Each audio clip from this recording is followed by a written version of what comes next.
हाय दोस्तों, एक नए वीडियो में आपका स्वागत है। आज हम बात करने वाले हैं यूपी स्कॉलरशिप जो फॉर्म भरा रहा है आईटीआई क्लास का, उसको कैसे फिलअप किया जाता है उसी के बारे में इस वीडियो में हम आपसे बात करने वाले हैं। तो वीडियो को अंत तक देखें तभी आपको समझ में आएगा। चलिए वीडियो को शुरू करते हैं। सबसे पहले यहाँ पे देखेंगे कि गूगल क्रोम आपको खोलना है। फिर इसमें आपको सिंपली यूपी स्कॉलरशिप सर्च करना होगा। जैसे सर्च करेंगे यहाँ पे देखेंगे पहला जो लिंक दिखा रहा है इसी पे क्लिक करेंगे। क्लिक करने के बाद कुछ इस प्रकार का पेज खुलकर सामने आपके आएगा। जैसे ही पेज खुल जाएगा यहाँ पे देखेंगे कि ये नोटिफिकेशन दिखा रहा है, इसको मिनिमाइज कर लेंगे। फिर आपको सिंपली स्टूडेंट वाले पे जाना होगा। नीचे देखेंगे कि न्यू रजिस्ट्रेशन दिखा रहा है, इसी पे क्लिक करेंगे। क्लिक करने के बाद देखिए कुछ इस प्रकार का पेज खुलकर आपके सामने आ जाएगा। यहाँ पे देखिए 4 कैटेगरी दिखा रहा है, जैसे कि एससी, एससी जनरल से हैं तो इसमें फिलअप करेंगे, अगर ओबीसी से हैं तो इसमें फिलअप करेंगे, माइनॉरिटी से आते हैं तो इसमें फिलअप करेंगे। आपको सिंपली जिस भी कास्ट के हैं वो अपना देखकर आपको यहाँ पे जो लिखा है post matric other than intermediate ITI का फॉर्म भर रहे हैं तो इसी में आपको क्लिक करना होगा। जैसे ही क्लिक करेंगे यहाँ पे देखिए आपको कुछ इस प्रकार का पेज खुलकर सामने आएगा। यहाँ पे आपसे सबसे पहले ओटीआर नंबर पूछ रहा है। अगर आपने पहले से ही ओटीआर फिलअप कर लिया है तो यहाँ पे आपको एक ओटीआर मिला होगा, वो फिलअप कर कर आपको सबमिट पे क्लिक करना होगा। अगर नहीं किया है तो आपको सिंपली ओटीआर रजिस्ट्रेशन पे क्लिक करना क्लिक करेंगे, देखिए कुछ इस प्रकार का पेज खुलकर आपके सामने आ जाएगा। यहाँ पे देखिए ओटीआर का पूरा गाइडलाइन दिखा रहा है। आपको देखिए स्टेप ऑफ रजिस्ट्रेशन, सबसे पहले आपको मोबाइल नंबर ऑथेंटिकेशन करना होगा। फिर आपको आधार ई केवाईसी करना होगा, फिर ओटीआर नंबर जनरेट होगा, फिर OTR number is allowed for student. इसी तरह करने के बाद आपको नीचे जैसे आएंगे आई एग्री वाले पे क्लिक करेंगे, फिर प्रोसीड पे आपको क्लिक करना होगा। जैसे प्रोसीड पे क्लिक करेंगे यहाँ पे देखिए आपको ओटीआर का पेज खुलकर सामने आ गया है। यहाँ पे पूछ रहा है आप मोबाइल नंबर से करना चाहते हैं या ई केवाईसी करना चाहते हैं। फाइनल ओटीआर हो जाएगा तो इस पे आ जाएगा। सबसे पहले आपको मोबाइल वेरिफिकेशन करना है। इसमें आपसे पूछ रहा है वर्ग जाति समूह। अब जिस भी जाति के अपना वो जाति भर देंगे। भरने के बाद इसमें एक मोबाइल नंबर डालेंगे जो कि चालू रहना चाहिए और मोबाइल में रिचार्ज भी रहना चाहिए। तभी ओटीपी जाएगा, ओटीपी आपको यहाँ पे फिल करना होगा। यहाँ पे देखिए आप कैप्चा बच गया है, ये कैप्चा डालेंगे और जनरेट ओटीपी पे क्लिक करेंगे। ऐसे जनरेट ओटीपी पे क्लिक करेंगे, आपके मोबाइल नंबर पे एक ओटीपी गया होगा, वो ओटीपी यहाँ पे फिल करना होगा। फिर उसके बाद आपको एक कैप्चा भरना है, कैप्चा भरने के बाद वेरीफाई ओटीपी पे फिर से क्लिक करेंगे। जैसे वेरीफाई पे क्लिक करेंगे यहाँ पे देखिए आपका मोबाइल वेरिफिकेशन कंप्लीट हो गया है। अब यहाँ पे आपको ई केवाईसी करने के लिए बोल रहा है तो ई केवाईसी में आपको सबसे पहले यहाँ पे देखिए आधार नंबर लिखा है तो यहाँ पे अपना आधार नंबर 12 अंक का डाल देंगे। वो डालने के बाद ये कैप्चा भरेंगे, कैप्चा भरने के बाद आपको सबमिट पे फिर से क्लिक करना होगा। ऐसे सबमिट पे क्लिक करेंगे यहाँ पे देखिए आपके आधार का पूरा डिटेल दिखा देगा और यहाँ पे सब कुछ आपका नाम, पिताजी का नाम, माताजी का नाम सब कुछ दिखा रहा है। उसके बाद आपको यहाँ पे वेरीफाई ई केवाईसी डिटेल पे क्लिक करेंगे। जैसे क्लिक करेंगे यहाँ पे देखिए आपके मोबाइल नंबर पे एक ओटीपी गया होगा, वो ओटीपी यहाँ पे फिल करना है। फिर उसके बाद वेरीफाई ओटीपी पे फिर क्लिक करेंगे। वेरीफाई पे आपको क्लिक करने के बाद यहाँ पे देखिए आपका लास्ट स्टेप फाइनल ओटीआर पे आप आ गए हैं। यहाँ पे आपको पिताजी का नाम भरना है, माताजी का नाम भरना है, फिर नीचे ईमेल आईडी डालना होगा जो कि चालू रहना चाहिए क्योंकि भविष्य में उस ईमेल आईडी का काम लगेगा। फिर उसके बाद यहाँ पे कैप्चा भरना है, कैप्चा भरने के बाद आपको सबमिट पे क्लिक करना होगा। जैसे सबमिट पे क्लिक करेंगे यहाँ पे देखिए आपका ओटीआर नंबर जनरेट हो गया है। इसको किसी कॉपी पे नोट कर लेंगे। नोट करने के बाद ये आप वैसे ही ओटीआर कंप्लीट हो जाएगा। कंप्लीट होने के बाद आपको फिर से होम पेज पे आना होगा। यहाँ पे आपको फिर से स्टूडेंट वाले पे जाना होगा, न्यू रजिस्ट्रेशन पे क्लिक करेंगे। जैसे क्लिक करेंगे इस प्रकार का पेज खुलकर सामने आ गया है। यहाँ पे देखेंगे कि ओबीसी का भर रहे हैं तो आई ओबीसी आईटीआई का भर रहे हैं। यहाँ पे देखिए लिखा है post matric other than intermediate fresher. इसी पे सिंपली क्लिक करेंगे। जैसे ही क्लिक करेंगे देखेंगे कि इस प्रकार का पेज खुलकर सामने आ गया है। आपने ओटीआर कंप्लीट कर लिया है तो यहाँ पे आपको ओटीआर नंबर एक मिला होगा, वो ओटीआर नंबर यहाँ पे फिल करेंगे। फिर उसके बाद सबमिट पे क्लिक करेंगे। सबमिट पे जैसे ही क्लिक करेंगे यहाँ पे देखिए कुछ इस प्रकार का पेज खुलकर सामने आ जाएगा। यहाँ पे आपका ओटीआर नंबर दिखा रहा है। यहाँ पे जिला पूछ रहा है तो जिस भी जिले का फॉर्म भरना, जिस भी जिले में आपका स्कूल है वो जिला अपना डाल देंगे। फिर उसके बाद यहाँ पे स्कूल का नाम पूछ रहा है, वह स्कूल का नाम यहाँ पे फिल कर लेंगे। फिर उसके बाद पूछ रहा है जिस भी आईटीआई में पढ़ते हैं अपना आईटीआई एक बार देख लेंगे, उसी आईटीआई का अपना यहाँ पे भर देंगे। भरने के बाद यहाँ पे पूछ रहा है वर्ग, जाति, समूह, अब किस भी जाति से आते हैं, यहाँ पे अन्य पिछड़ा वर्ग डाल देना होगा। ऐसे ही वर्ग, जाति, समूह से सेलेक्ट कर लेंगे, फिर उसके बाद आपसे धर्म पूछ रहा है, तो यहाँ पे अपना सिंपली धर्म डाल देंगे।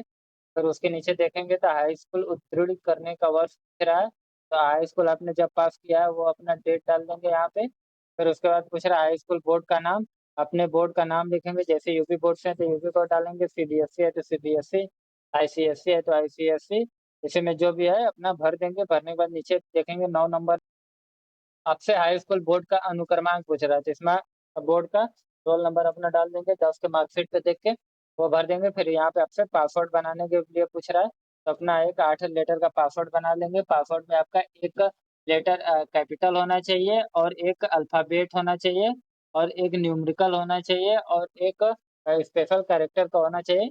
इसी प्रकार अपना बना लेंगे। फिर यहाँ पे कैप्चर भरकर आपको प्रोसीड रजिस्ट्रेशन पे क्लिक करना होगा। जैसे प्रोसीड टू रजिस्ट्रेशन क्लिक करेंगे, यहाँ पे देखेंगे कि आपका ओटीआर नंबर भी दिखा रहा है, रजिस्ट्रेशन नंबर भी आ गया और नीचे आपका स्कूल का नाम और सब कुछ डिटेल दिखा रहा है। इसको अच्छे तरह से इसका फोटो ले लेंगे। ओटीआर नंबर, रजिस्ट्रेशन नंबर आपको कहीं भी नोट कर लेना होगा, क्योंकि ये भविष्य में काम करेगा, ये सेकेंड ईयर में भी चाहिए, तो इसको अच्छे तरह रख लेंगे। या तो प्रिंट के ऑप्शन पे क्लिक कर कर आपको सेव एज पीडीएफ पे क्लिक कर कर इसको अच्छे तरह से सेव कर लेंगे। ऐसे रजिस्ट्रेशन कंप्लीट हो जाएगा। आपको सिंपली स्कॉलरशिप के होम पेज पे आ जाना होगा। यहाँ पे देखिए स्टूडेंट पे जाएंगे, फिर उसके बाद नीचे आएंगे तो लॉगिन फ्रेश का ऑप्शन दिखा रहा है। फिर उसके बाद इस साइड आएंगे तो यहाँ पे देखिए दिखा रहा है post matric other than inter student, इसी पे क्लिक करेंगे। क्लिक करने के बाद देखेंगे कि कुछ इस प्रकार का पेज खुलकर आपके सामने आ जाएगा। सबसे पहले रजिस्ट्रेशन नंबर मांग रहा है, तो इसमें रजिस्ट्रेशन नंबर डालेंगे, इसमें ओटीआर डालेंगे, इसमें जो आपने पासवर्ड बनाया है वो फिल करेंगे, इसमें एक कैप्चर भरकर आपको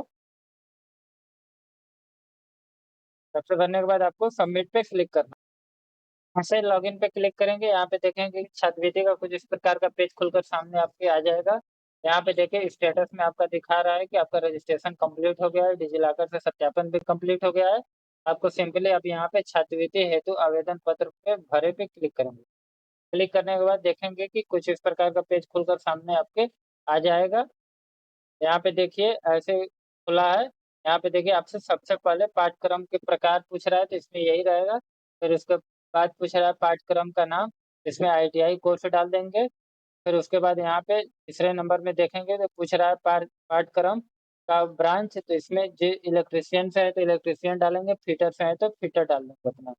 फिर उसके बाद जैसे नीचे आएंगे, यहाँ पे देखिए पाठ्यक्रम का अवधि पूछ रहा है, तो यहाँ पे अगर फर्स्ट ईयर है तो यहाँ पे फर्स्ट डाल देंगे और नीचे से 2 साल का ये कोर्स होता है तो यहाँ 2 लिखा रहेगा। फिर यहाँ पे पूछ रहा है पाठ्यक्रम का पात्रता, इसमें अपना हाई स्कूल डाल देंगे, क्योंकि हाई स्कूल के बाद ही आईटीआई होता है, तो यहाँ पे हाई स्कूल रहेगा। फिर यहाँ पे पूछ रहा है पाठ्यक्रम, वर्तमान पाठ्यक्रम में प्रथम वर्ष के प्रवेश तिथि, तो यहाँ पे आपको प्रवेश तिथि डालना होगा, जिस भी समय आपने एडमिशन कराया होगा आपको एक फीस रसीद मिला होगा, वही यहाँ पे आपको फिल करना है।